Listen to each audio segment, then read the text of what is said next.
Fernando Abiner. I'm a physical education teacher.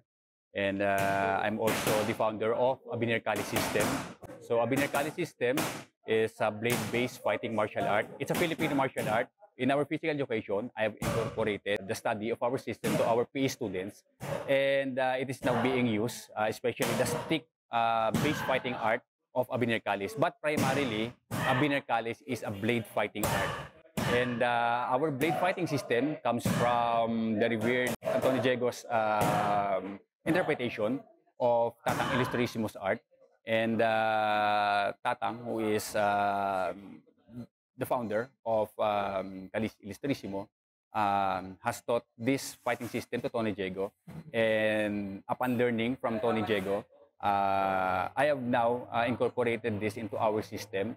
Kasi mayroon naman nag-i-exist na rin tayo ng mga blade fighting system from different instructors na kung saan nakapag-aral ako.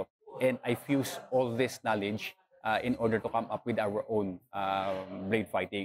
But when it comes to the bolo, ang ginagamit ko talaga ay yung kay Tatang.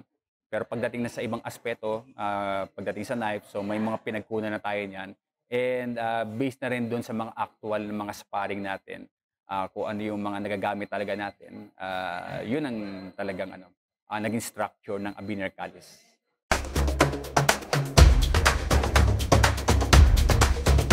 Ito ay tinatawag na itak.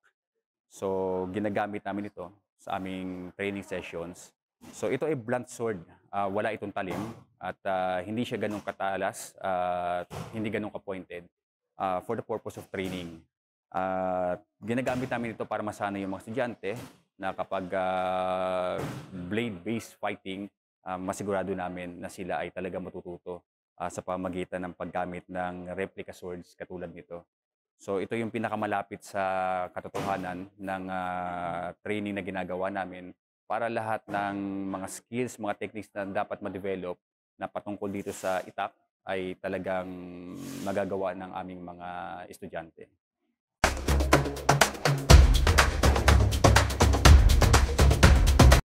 So itong sword na ito, meron itong tatlong bahagi. Okay? Ito yung weak side. Okay? Ito yung middle part, ito yung strongest side. Okay? Tapos, ito yung last part niya, okay? Yung third part ng sword. Ito yung strongest side. Okay? So, ito yung weak, strong, tapos ito naman yung strongest side. Ito, bihira namin ito gamitin na pampari talaga. Ginagamit namin ito para lang i-control minsan yung sword sa parting ito. Okay? Pag sinisircumvent namin, so usually ito yung ginagamit namin, okay? Pero kapag kami ay nagbablock, it's either itong gitna na ito or dito mismo. Ito ginagamit pag medium range, okay? O kaya galing siya sa long range, pagkatapos papalapit siya, itinataas lang ito, okay? Dito tinatanggap yung yung taga niya. Pagkatapos ini-slide, or kapag masyadong malapit na, halimbawa nasa close range na talaga, ginagamit namin dito para makontrol ngayon yung sword ng opponent. So, iyan yung iba't ibang part na ginagamit for blocking, deflecting, redirecting, circumventing the sword.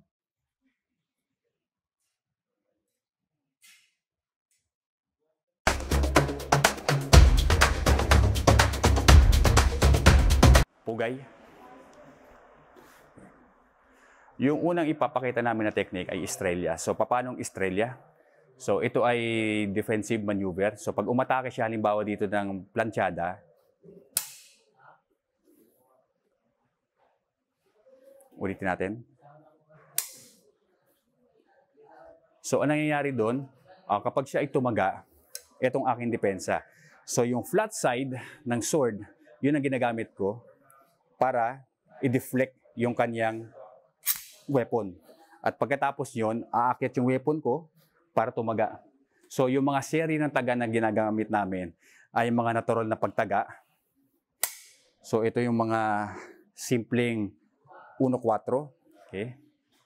Pwede ring planchada. Okay? So kapag ginamit namin halimbawa sa isang aspeto ng pakikipaglaban, halimbawa nagsimula ang taga niya rito, Nag-block ako doon, tumaga siya sa ilalim, tapos ito na. So doon papasok yung estrella. Okay, ulitin natin. So tumaga siya rito, deflect, deflect, pasok ang estrella. Okay? So ang susi sa estrella o sa lahat ng aming mga technique, madalas nauuna kami. Okay? Bagamat siya yung mag-i-initiate ng taga, mauuna yung aking blade sa kanya. So slow mo natin.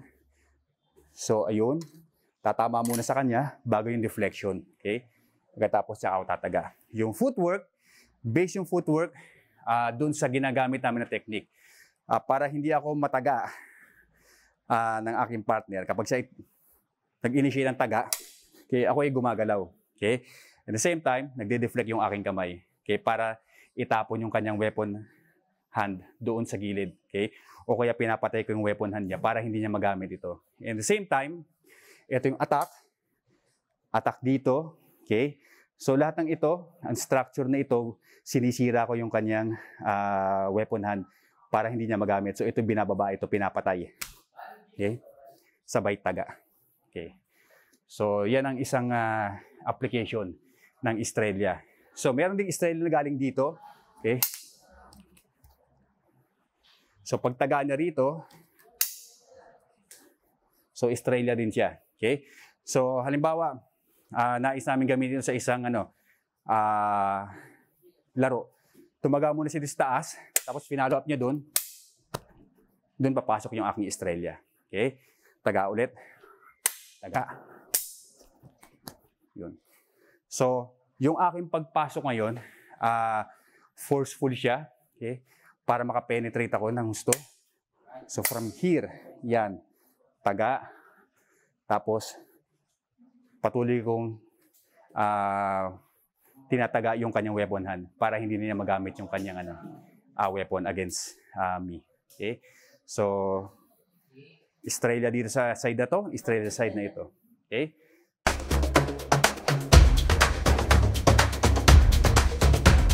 So, next technique, klasiko. Okay? So, halimbawa, tumaga siya rito. Okay? Yun yung klasiko. So, ulitin natin, slow mo. Andun yung aking taga, sabay pasok dito. Okay? So, ulit natin. Yun. Sabay pasok doon. Okay? So, ito, ginagamit ko, at ginagert ko lang yung, yung kanyang sword. Okay? Yan. Tinatapon doon sa side na yon habang humihiwa na ako kagad doon sa kanyang weapon hand. And at the same time, tsaka papasok yung aking thrust. Okay? So, ginagamit yan halimbawa, yung kanyang estilo ng pagtaga ay halos patusok. Halos patusok dito. Okay? So, pahiga ng konti. Yan. So, dito ko siya hahawakan. Sa side na walang blade. Okay? So, usually kasi yung ating mga pantaga, isa lang yung side na mayroong blade. So, dito yon. So, yan yung iiwasan ko. So, dito ako ngayon magpapare. So, pag kanyang isasaksak, so, doon ang pasok ko ngayon. Okay? Ulitin nga. So, yan ang klase ko. Okay?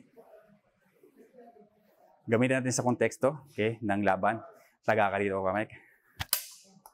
Dito. Pasok. Ayun. So, pumasok na ako sa klase ko. Ulitin natin. Taga ka dito. Ito.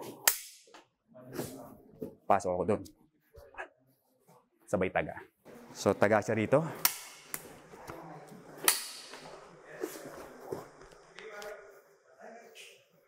Klase ko.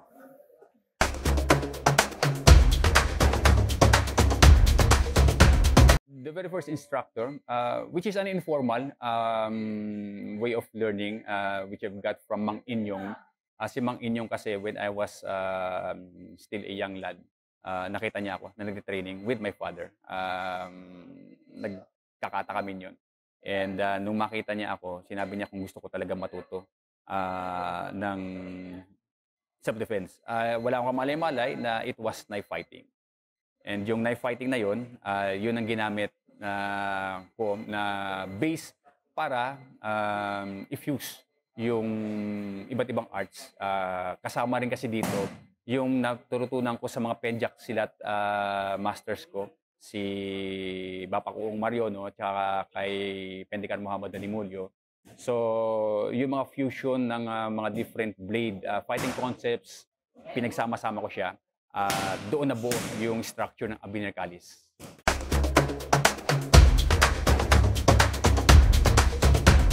Blade base sa stick fighting, okay, na ininterpret pagdating sa larangan ng pag-itak. So, ang nangyayari madalas, kung stick fighting ang kanyang base, so pag umatake siya rito, binabangga, okay, ng edge to edge. So, kung dito, binabangga edge to edge. Pag dito nanggaling, binabangga edge to edge. Okay? So, as much as possible, yan yung aming iniiwasan. Kasi nasisira yung structure ng blade. And ang pinakamaganda niyan lagi, it's either na ipaawas mo pag tumaga siya rito, yung pinaaawas yung taga, or dinideflect namin sa pamagitan ng paggamit ng flat side ng blade. Or minsan, pwede rin gamitin yung spine. Okay? So, halimbawa, tumaga siya rito. Ayun. So, yun yung pluma. So, dahan-dahan natin. So, andito siya. Yan. Pinasasakay ko yung kanyang blade dito sa spine ng blade. Pagkatapos, sabay iikot ko to. Yun. So, andun yung pluma. So, itong ginagamit ng kaliwang kamay, again, hinahawakan ko lang yung side na kung saan hindi ako pasusugatan. So, dito ko lang para daanin yung, yung kanyang blade. Okay, so from there, ito yung momentum para maitapon ko sa side. Sabay pasok ng aking sariling taga. Okay, so para hindi masyado nawawasak yung blade kapag talagang malakasan na yung pagtataga. Okay, so halimbawa, malakas yung kanyang taga. Okay, dito ko manggaling. Yun. Okay, so kahit malakas yung taga niya, hindi ko babanggain yun. Again. Okay, dito. So again, malakas yung taga. Okay, pasok ako dun. So pwede ko lang ilagan or pwede kong salagin. Pero yung salag ko is sliding block. Go. Sliding block. Sliding block. Ito yung pinapaawas na. Okay. Pag tumaga din si doon, pwede ko ring patungan yung kanyang blade. So ulitin natin. So ito yung sinasalok. So pag taga rito, tapos sabay aangat itong sword.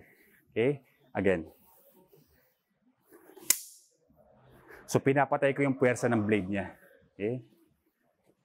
So, ulit natin. Sa salok, pag taga niya rito, tapos binalikan niya ako, yun, doon siya papasok. Tapos, pirmi akong gagalaw para lagi siya mahihirapan na i-counter ako. Okay? So, taga. Dito. Again, here. Habay doon. Taga. Okay? So, yun yung salok.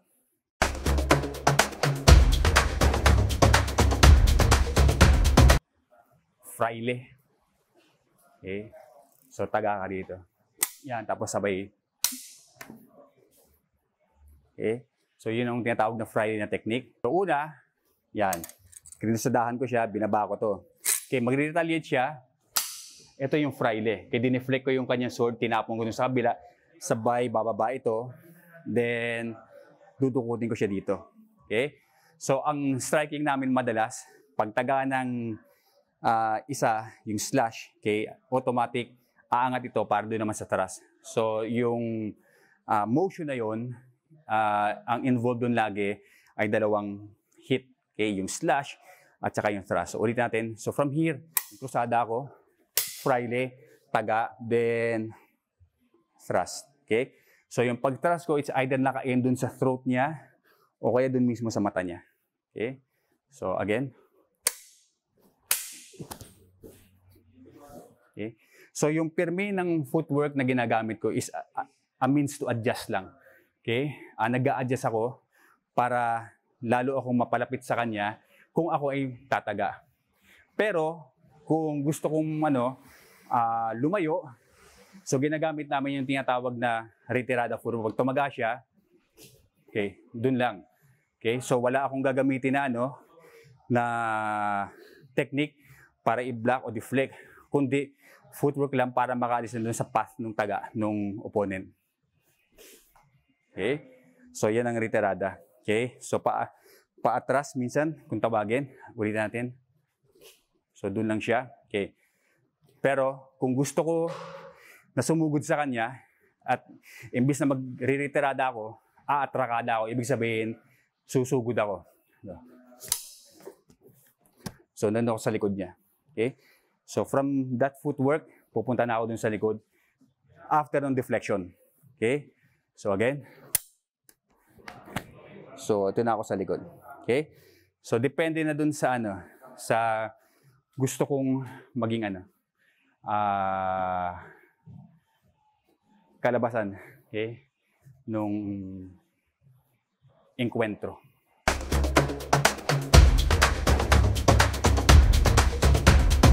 During that time, 2001, medyo, siyempre, just like any other systems, nagsisimula yan na medyo magulo pa yung sistema. Ibig sabihin, wala pa talagang amuka.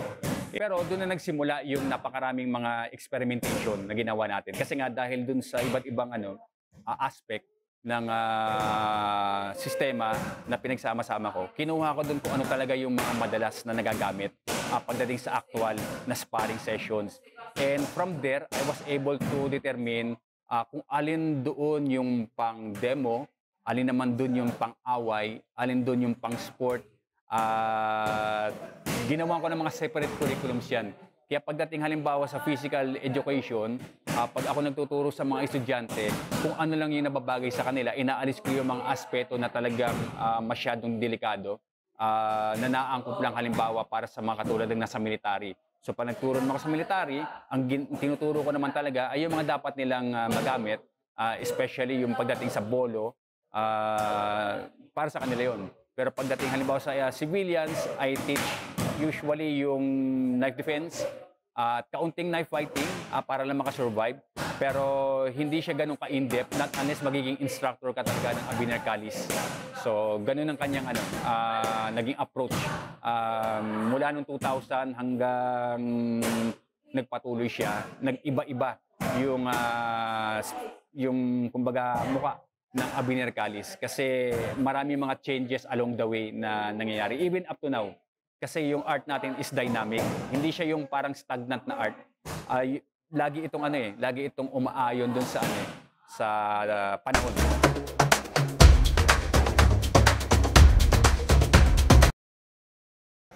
Okay, dito sa Abiner Kalis, ito yung tinatawag naming espada idaga. So dito siguro kung pinapakita niya yung kanyang shadow training pagdating dun sa sword play namin regards to sword and dagger o espada idaga. So kasama din siya sa Abiner Kalis system. So mga intricate movements siya na ginagamit yung kanan at yung kaliwang kamay. At the same time, yung kung paano niya minamaneuver yung sword. So minamaneuver niya yung sword at saka yung dagger in such a way na hindi niya rin makakat yung sarili niya. Okay? Kasi kapag hindi ka marunong mag-maneuver, especially equal length sword, masusugatan ka. Mas mahirap lalo kapag unequal. Ibig sabihin, katulad niyan, unequal siya, mas mahaba yung isa at mas maikli yung isa. So kapag hindi ka marunong tumansya nito, usually yung iba, nakakat nila yung sarili nila. Okay? So, itong ginagawa niya nito is free flow, no? And sinasamahan niya ito ng footwork at saka ng kanyang body mechanics. Lahat ng yan may application. So may application niya sa cutting, thrusting, parrying. So yan yung kanyang ginagawa. So halimbawa, nag-thrust ako sa kanya. So pwede niyang gamitin yung kanyang dagger para i-deflect yung aking thrust. Yun, sabay cut siya. Okay, halimbawa dito ako yun, at the same time magkakat naman siya doon. Pag dito ako, yes. So pwede gamitin yung dagger pang-attack, okay? So katulad ginawa niya kanina, or pwedeng pan-deflect. So he could perform it simultaneously. Ayan. From here, dito, dito, dito, sa gitna, taga sa itaas, okay, gilid. Okay, so yun ang free flow ng espada idaga. Okay. Meron na kagad hiwa doon. Okay, kung left hand yan, tapik lang yan. Pero since na dalawa na kasi hawak niyang weapon, against sa isa ko lang, pag taga ako dito, yun yung simultaneous cutting and then thrusting na pwede niyang gawin sa akin. So mahihirapan ako na salagin lahat ng pumapasok sa akin ng mga attacks niya. Kasi nga maraming variables na akong kinakailangan harapin. Okay? Yung thrust, yung slash, at yung mga maneuvers niya. So, pakita pa natin yung ibang mga technique na pwedeng gawin. So from here, yun, simple parry lang yung ginawa niya. Okay? So usually, dito, pag nagsa-thrust, pasok siya kagad doon. Okay? Pag dito ko, simple parry ulit. From here, yun. Sinundan niya lang. Kasi yung ginawa niya rito, sinundan niya lang yung kamay ko kanina. Yun. Okay? So mayroong passing the force kung tawagin. Mayroong sinasalubong ang puwersa. Yan yung, yan. Deflecting. Cutting. Yun. Circumventing ang tawag doon. Okay? Simple parry. Okay? So, yan ang movement ng espada idaga. Okay.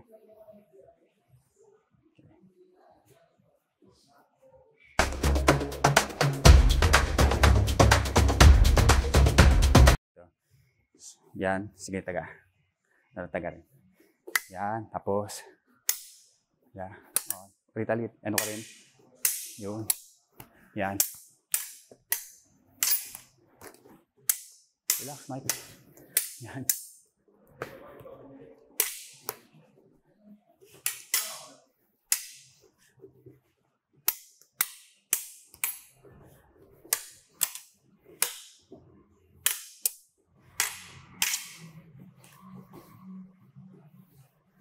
Okay. So, may play na ganun. Okay? Free flow siya. Hindi siya structured na pinag-usapan. Random. Okay? So again, relax. Okay, so pagtaga, yun, retaliate ako. Pasok siya. Dito. Taga siya doon. Dito ako. Good.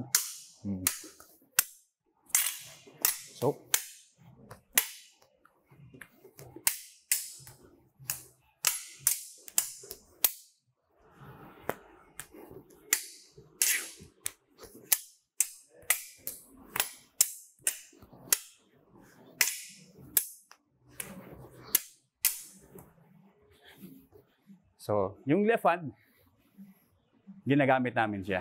Okay? Para pirmi na na nagdi-deflect din. Okay? So, ang pag-deflect namin, hindi lang sa sword, hindi lang ito, hindi lang yan, kundi ito. Okay? Tinutulungan. Okay? Yan. Pag sagutin mo, angat. Yun. Ino-occupy namin center line. Tapos papaslide niya yan. Yan. So ito nakatutok-tusok ka. So yun, pwede kong gamitin yung emergency na left hand ko. Again, taga ka sa akin. Taga. Yan. Dulas mo, tutok. Ito, pwede siyang gamitin. Okay? So again, dito ko sa safe side. Okay? Sa spine lang ng sword niya. Doon ako nag-deflect. Para pag tusok, madali kong i-maneuver. Okay? Sige, flow ulit. Relax. So, yun. Tapos yung footwork namin, pwedeng tinatawag naming sirkulo de combate. Kasi umiikot siya talaga. Okay?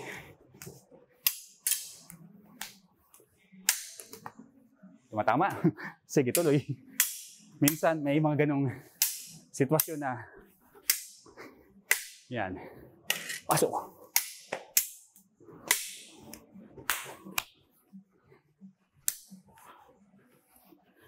Pwede rin disarm kapag makuha. Okay. So, minsan paggamit ng disarm ganito. Okay, relax. Yan. Dito siya iniipit. Again, sa flat side, kukontrolin ko yung kamay niya. Pasok ako dun. Kuha ko yung sword. Okay? So, nasa akin ngayon yung ano niya. Yung sword niya. Okay?